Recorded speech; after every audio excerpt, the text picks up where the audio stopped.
In a wise, correct. But you remember the Nazis, how they wanted to get rid of the Jew? Well, it's not necessarily that the Nazis wanted to kill the Jew, it was that they picked up a lie. Because they were saying they were with God while they were doing idolatrous rule and accusation. Well, that's never with God. So the demon of the idol world that God has created, the archetype to catch men and run them to hell, make them reprobate, commit more sin so that their damnation is just. These archetypes that God created, well, they strive to call God a lie, okay? So if the Nazis were to kill every Jew on earth, God would be found a liar, because God said the Jew will always be. His people will always be. He'll always save a remnant. So as they do their Holocaust, this demon actually aims to make God a liar, though it can never do this.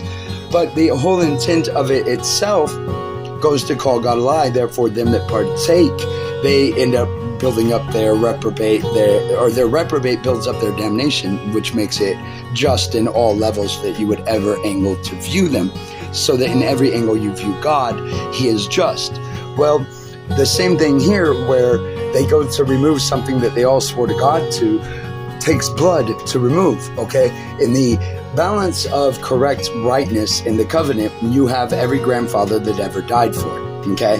Now, they made the covenant, the Declaration of Independence, smallest army in the world, most likely to lose, fighting the 700-year never lost a war English army, defeated Spanish Armada.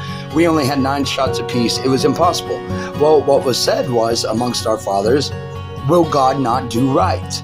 Does not God judge the whole world? Is he not supreme judge? Will he not answer aright?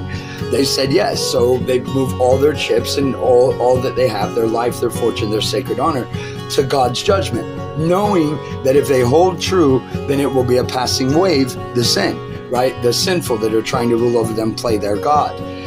It's the same thing Samuel says, you, Israel, or you wanted a king, so God gave you a king. But you, O Israel, if you will serve the Lord your God, if you will love, worship him with all your heart, mind, and soul, then he will be your God and you will be his people. That's even why they got a king, right? That's Samuel telling them that here's the king, but you still have the same choice. So nothing ever changes.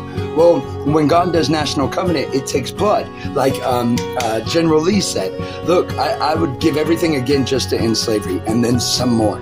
But what they went to move took blood. Y'all must see this. What they're trying to move, these Bill of Rights, that is founded in blood of your own grandfathers, who you're calling liars and no good. Well, God is going to answer to their sacrifice. They cannot move.